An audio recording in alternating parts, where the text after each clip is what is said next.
Hello, hello, hello, everyone. It is Wednesday, your favorite day. My favorite day, not at all, but we are here.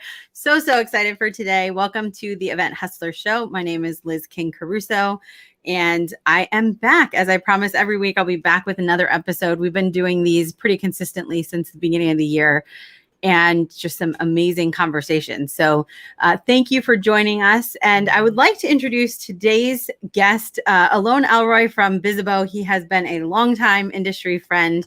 I am sure far too many people in the industry have heard me talk about Bizzabo. So Alon, thank you for joining me today.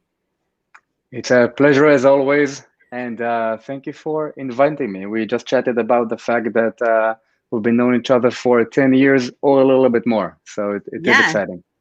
Yes, I always like to retell the story of when I met you and your co-founder at a little restaurant, and I was still working at Columbia University, but I was doing planner tech at the time on the side, and the event tech landscape back then was crazy. I know Bizzabo kind of started in those days as a mobile app for networking, and you guys have really rode the wave of crazy event technology innovation over the past 10 years. Like, what a crazy ride it has been.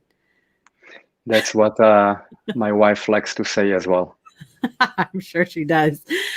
So I do see we have some live viewers already. So please, if you're watching, tell us who you are, where you're watching from, and if you have any questions or comments, please don't hesitate to put those in. Alon, I don't think, as I mentioned before, I don't think there's a soul who hasn't heard of Bizzabo. I've been talking about you guys for years. I love what you've been doing. But just in case, do you want to give us kind of an introduction to you and to Bizzabo and what you guys are all about? Sure.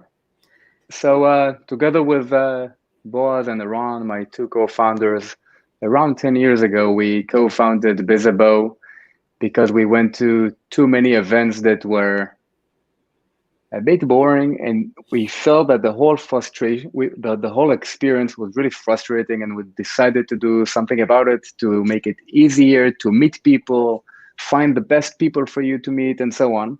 And we've launched an event app. Back then, after a couple of years, we realized that there are way bigger problems to solve in the industry. So now Bizzabo, would like to say in a few words, an event success platform.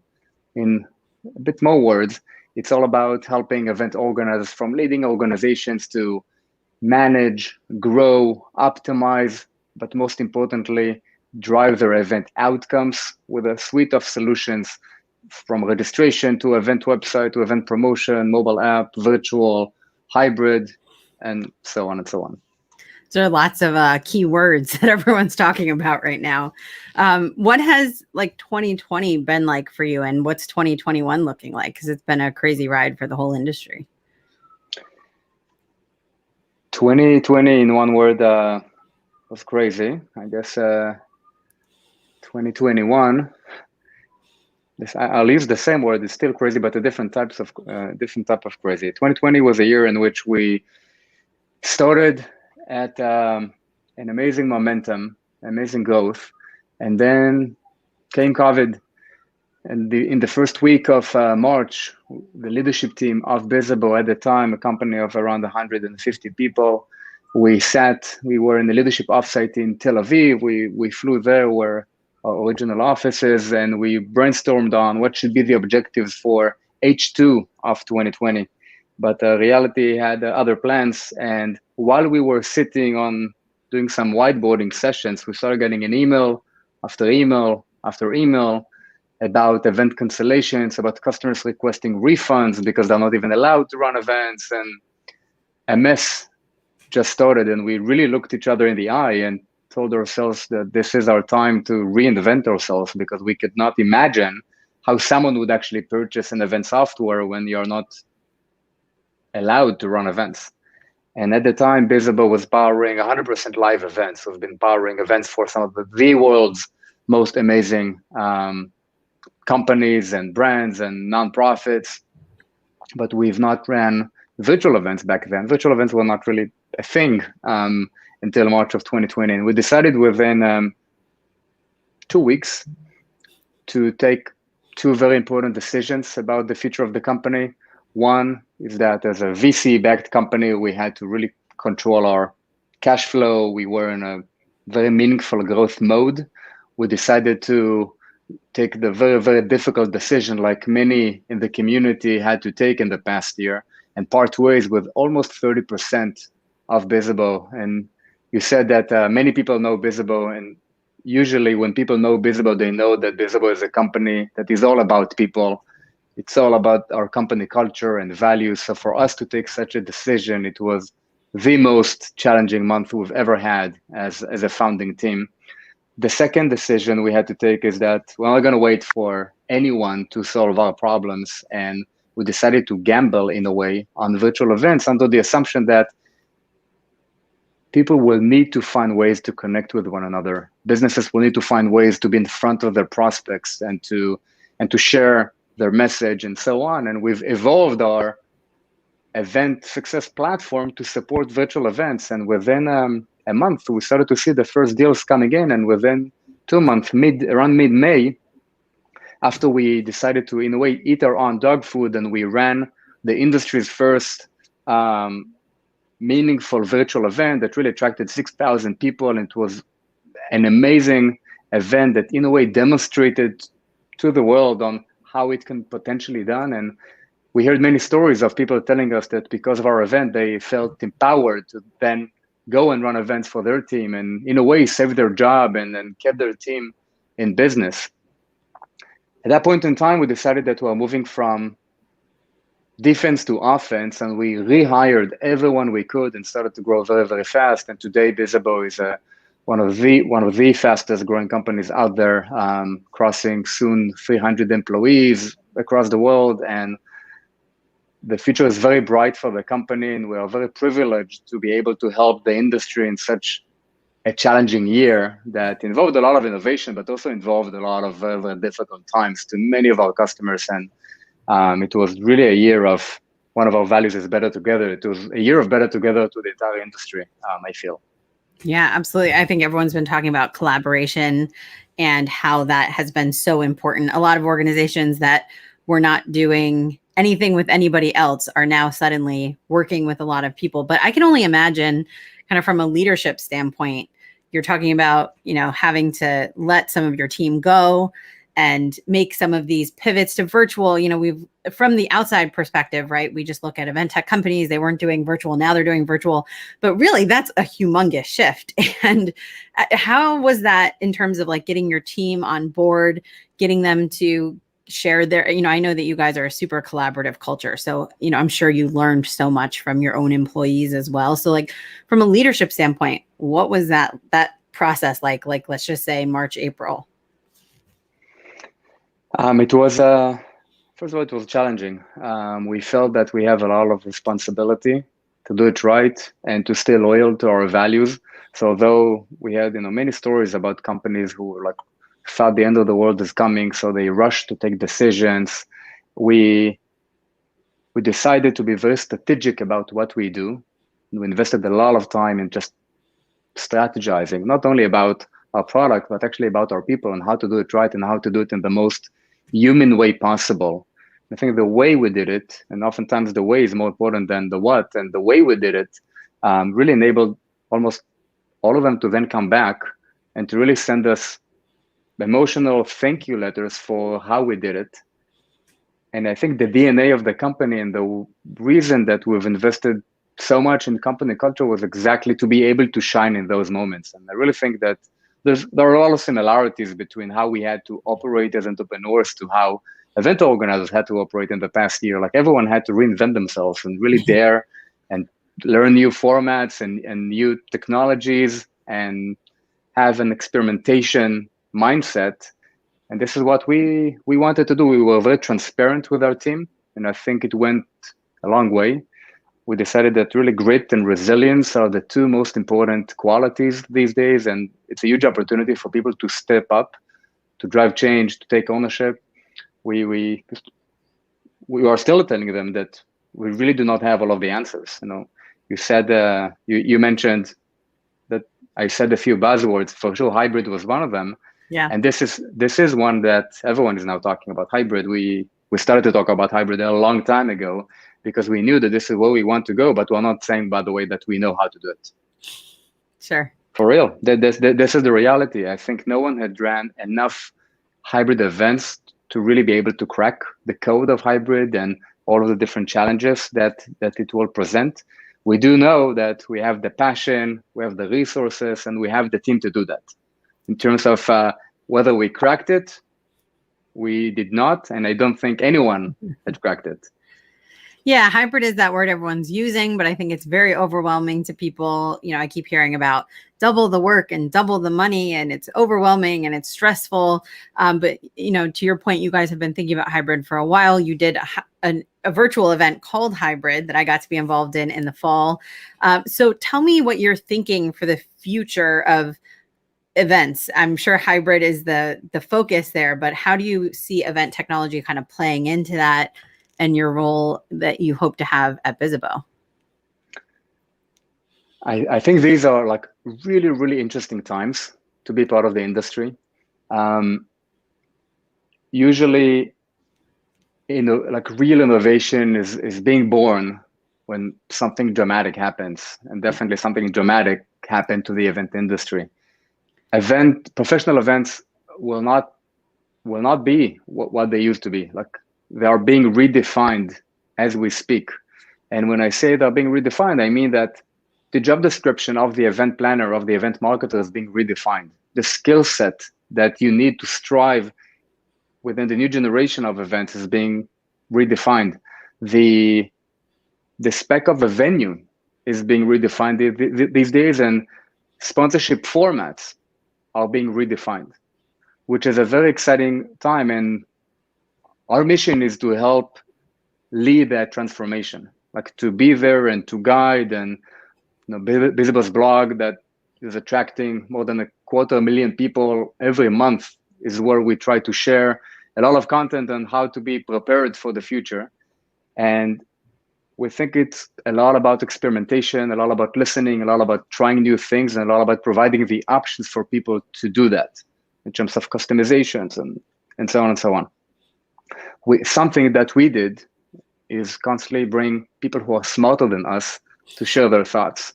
So for example, we brought people from different disciplines to a very extensive workshop. So we had people from the gaming industry, people from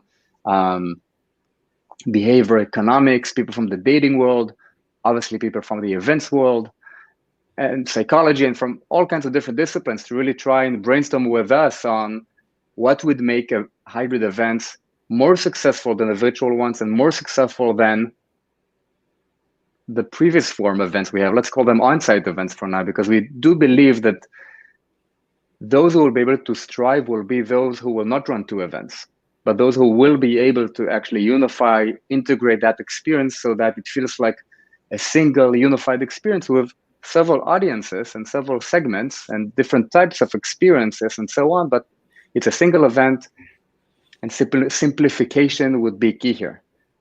If you're going to if you're going to feel like you need to double the production and double the cost, we're going to go back to basics. It will not happen, or it will be privileged only to the biggest brands in the world. Right.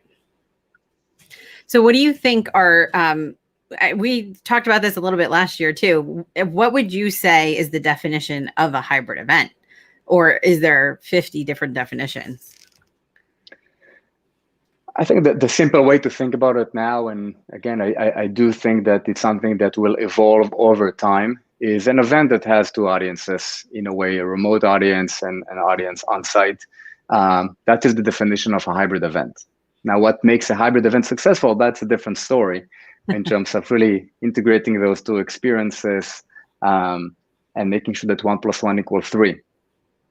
Any best practices that you guys are already thinking about in terms of that piece, how to make it successful? What does a good hybrid event look like? In a way, first, we are working very hard to keep things simple. So let's start with that. I do think simplicity is key. Defining the objectives for each audience is something very crucial, and really learning your audience. I think now is the time to focus on your target audience, to really understand what do virtual attendees want And by the way, we have a very interesting research on that one. It's on our blog from the past month with a big survey that we did to really try and characterize the personas of attendees at virtual events. I do recommend to check it out. And what are the real incentives and objectives for those who are coming on site? And then again, to go back to your profession of really designing an experience for those two audiences, because one size will not fit all. Virtual attendees don't care about food, for example. And those who are coming on site, this is, by the way, the big question, whether they want to connect with a virtual audience or they prefer to connect only with an on-site audience. And these are some of the things that we're going to need to run a lot of hybrid events to actually crack and know. But I do think that there are many, many opportunities to connect those two audiences and actually create an experience that is really better because of the advantages of virtual events related to reach and flexibility and diversity and so on. So we are definitely trying to build the platform that takes the best of both worlds. But at the beginning, I would really try to keep it simple in order to and embrace the fact that we need to do a lot of discovery. Like each event organizer needs to do a lot of discovery, and to start simple and then constantly add another layer and another layer once you know what your audience actually likes. Yeah, I think that's a very good point because, as I mentioned, everyone's overwhelmed by hybrid, but that point to keep it simple makes a lot of sense to start where you are comfortable, where you know, and to kind of discover. I think one of the tendencies that people have is to over-engineer something. We think, okay, we can do this, we could do that, we could do this, that brainstorming mode, and you end up putting out a lot of stuff that people don't necessarily care about. I've seen a lot of virtual platforms where the attendees aren't using 80% of the tools. There's all these cool things that you've put out there, but the attendees don't necessarily even want it. And so really building for that audience. I know that you guys have a huge audience. Your user base are leading event organizers all around the world. And I'm sure you are constantly talking to them. So what are you thinking in terms of timeline for hybrid? I know everyone has their crystal ball prediction, but what are you thinking? Are people going to be doing in-person and hybrid? Are they doing it now? Are you starting to see a really big uptick, or what are your thoughts around that? I can tell you that our sales team now is having conversations almost on a daily basis about hybrid events and about how will it work on site when people actually arrive to the venue. And those are things that we've been doing for 9 years. So like unlike a lot of the newer virtual solutions out there, like we've been living and breathing on site for many years. And as any event planner knows, running a live on-site event is very different than a virtual event. It has many new implications and levels of stress that are other. So we're starting to have those conversations. We did not have many of those conversations 3 months ago. So we are definitely identifying, the vaccine impact. Our prediction or projection is actually very similar to what it was a couple of months ago, and is that already in the next few months we're going to see local events starting to emerge, and in the fall this is where we're going to see actually some bigger productions already taking place of hundreds of people and potentially even thousands, and it's going to be really dependent on the vaccine situation in that area. But definitely the fall is the real beginning of the hybrid era as we see that. So exciting to think about going back to in-person, even for a total introvert like me that I love the virtual world, but just the idea that we might actually see each other in person again and grab a drink and handshakes and hugs, all that good stuff. One of the changes that we had to go through is actually, like everyone, moved to remote work. And in the past week, we had an opportunity to see many of our Bizzaboers in the office, and it felt amazing to see people in person and to get a good reminder of the power of in-person and all of the things that we do not get when we speak only over a virtual format. And I'm Israeli, and I can share that in Israel, in which most of the population is already vaccinated, people went back to in-person very, very fast. So if we take Israel maybe as an example of how potentially some parts of the world will operate in a few months. There are reasons to be optimistic. People definitely want to go back to in-person, to get together, and it's amazing to see. Yeah. Do you see that move to in-person is so fast and so intentional that they don't care as much about how much do you think hybrid will really play a role? Do you think it's a transition back to in-person, or do you think this is long-term strategy for a lot of organizations? I'm confident it's a long-term strategy. In Yeah. every survey we run, we see that above 70%, and we are very targeted with our surveys. We see that 70% of corporations, not talking about small organizations, but corporations, at least 70% of them report that they see the future of their events as hybrid.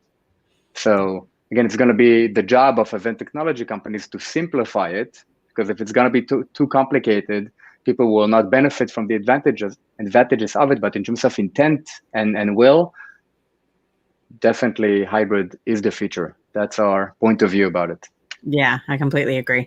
So tell me about Bizzabo kind of now. You talked about the pivot to virtual at this point a year ago. What does the product look like right now if someone wanted to use it for virtual or hybrid? So first, it's a very holistic offering in which you can really, with a click of a button, switch between a virtual session or an on-site session or a hybrid one. So it's a great platform for uncertain times that you are not sure when your on-site events will be back. And it really is an end-to-end offering. We're constantly introducing new features, new capabilities. I can share with you that we're very focused on driving engagement, networking, to allow people to really express emotions. We know that one of the things that in virtual events is lacking is the ability to truly connect with people, something that is very much the essence of an on-site event. We do believe that nothing can replace in person, but we do think that there are many opportunities to reinvent the sponsorship model, to reinvent how people connect at events. And we've seen amazing examples of companies doing that in the past year, but we think the best is yet to come. And we are now investing meaningful resources to tackle it and make sure that remote attendees really feel part of the event and not as viewers, but as participants. Yeah. And I think that's a very, very important distinction that many people have said that I've been running hybrid events for years, but they had a stream to a remote audience that remote audience was not really participating. They just watched the event from somewhere, but the real event happened on site. And this is something that we do want to change. And we want to create like meaningful, impactful events that are very much measured. And maybe lastly, I'll say that I do think that events are becoming the most important marketing channel out there. They were always amazing and important, and they were always the single biggest line item in the marketing budget. First, that line item will become bigger as 2020 introduced itself. But two, every campaign will involve an event, because the cost to produce an event, a virtual one, is really going down, which means you have an opportunity to really drive so much impact through an event. Which means then that almost every marketer will need to become some sort of an event planner. So it's a good time to be in the event business. Yeah, it is. It's been a rough year, but there's a lot of promise for the future. And companies like yourself, I think you said you were at about 150 employees last year, and you're about 300. Are those? We were at 150, went down to 110 just in past May, and probably going to cross 300 soon. So yes, that's crazy. Crazy growth. You guys are one of the ones that I see constantly in the headlines in terms of the growth and the raising of money. And I know that all of that is for the innovation, but I feel like we would not be having a good conversation about Bizzabo if we didn't talk about your culture a little bit, because from what I hear from everyone who works with and for you, it's a crazy team culture. And I know I've known the company for years, but also you and I were just talking right before about just celebrating Bizza birthdays, for example. And if you watch Bizzabo online, you'll see all kinds of fun celebrations and things. And that must have had a crazy impact on the company over the last year too. I mean, Slack is great, but that No move doubt. to And remote.